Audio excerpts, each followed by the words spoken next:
On my third and final day of the trip, I decided to drive up to Mount Emily along the Rogue River-National Forest. The road takes you up through a road service road that's unpaved for about 14 miles. When you get there, there is no parking. I'd recommend an all-wheel drive or a four-wheel drive to make it up here. But today I'm gonna hike up to an old bombing site that occurred during World War II. This is a historical hike, only about 1.5 miles, with about 400 to 800 feet of elevation gain. The trail starts right here and it takes you up through this forest on a hill, and these boards basically tell you a little bit more about the bombing that occurred here. So I'm going to go ahead and just give a brief breakdown of what actually occurred and how the bombing happened. On September 9th, 1942, there was a small seaplane sighted just off I-25 west of Capablanca.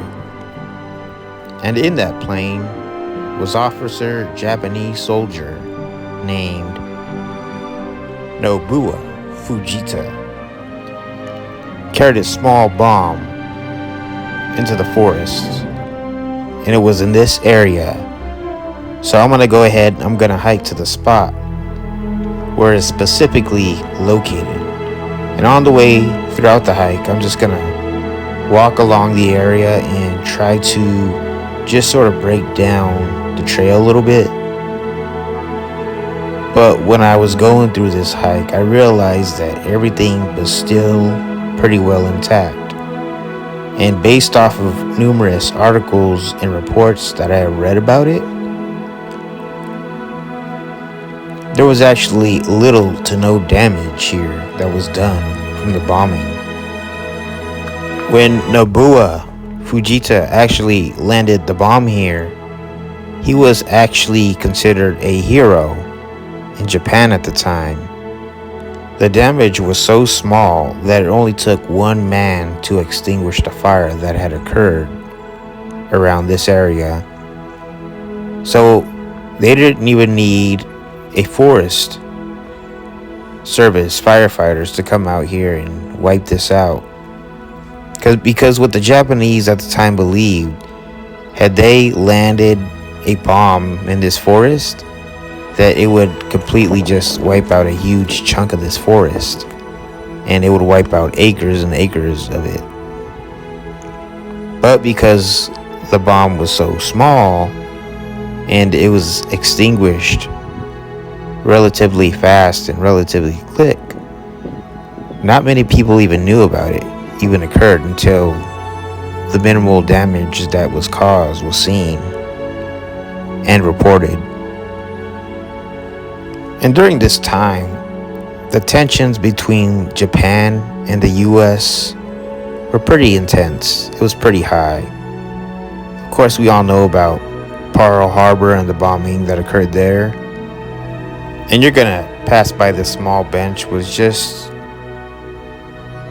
it's just a reminder of the history that occurred here in this forest. And 20 years later, after the bombing occurred, Nobuo Fujita was actually invited by the city of Brookings, Oregon, to come as somewhat of a peace treaty or a way of reconciliation between the United States and Japan. And when Nobuo Fujita actually came back, he brought with him a 400-year-old samurai sword, and he handed it to the city of Brookings, Oregon. And this was his way of asking for forgiveness from the people of Brookings, Oregon, I believe. And you could actually find that sword in the library in Brookings, Oregon. And I will go ahead and I will leave the address to where you could find it. And it's just a small token of the history of this area and the history of World War II and the history of Brookings, Oregon. And it definitely teaches you that a lot of these hikes we go on do have history behind them, but sometimes we don't know about that history. And I thought I'd just come out here and I pointed it out to the viewers so they could come and check it out themselves. I'm gonna actually go ahead and I'm gonna drive back down the mountain and head to the Redwood Nature Trail. And this is gonna be my last stop in Oregon before I head back home. And we're gonna drive back down this windy Forest Service road that you see in this video. And if you'd like me to do more historical hikes, just let me know. That's one type of hike that I would definitely be interested in covering in later videos. But when you get back down, there's going to be the Chetco River. You're going to park near it. And this is only a 1 mile hike, so it isn't very long. And this is the parking lot. So this is just a walk through some redwoods. And there's a restroom near the trailhead that you could use.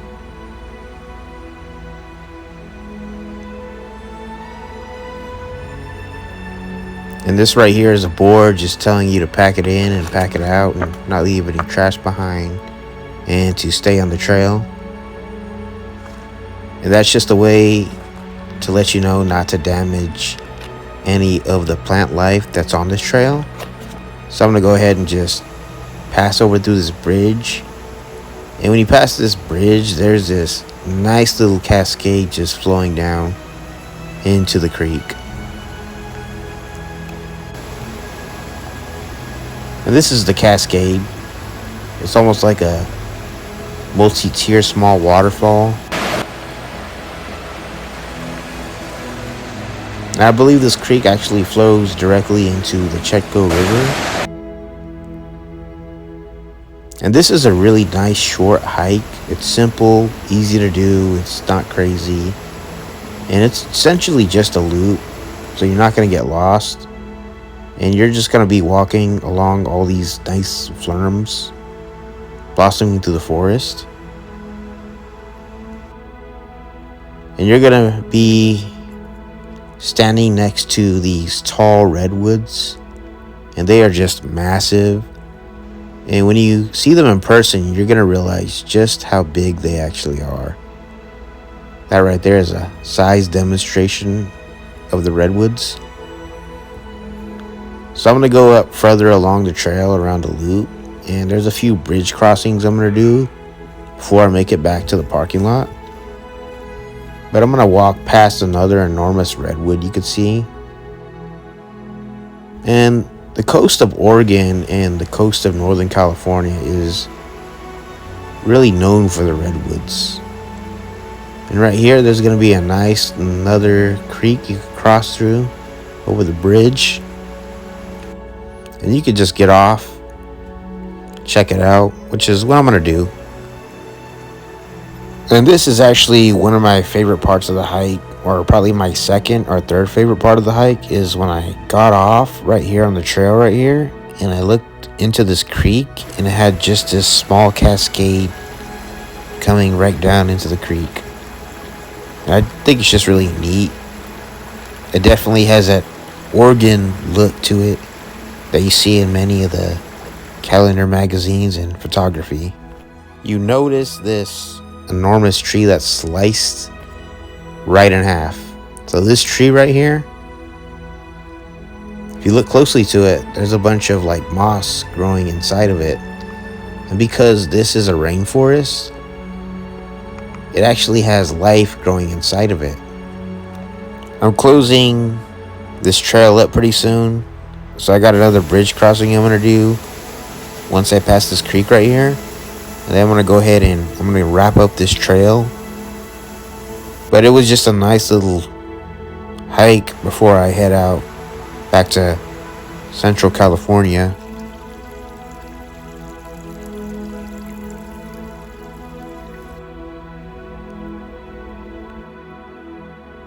This was actually the last bridge crossing I did before I closed out the hike. So now I'm actually going to be approaching the parking lot pretty soon. Once I pass this bridge, and it's going to loop back around to where that river was at, which was the Chetco River. And I'm going to make one final stop, which is going to be the Chetco River at the very end of this video. So I'm just going to pull out my car on the side of the road and call it a day right here. And this is just the end of it. I decided to pull out a cold one and admire the scenery. It was quite the adventure. I really enjoyed this adventure, and I hope you did too.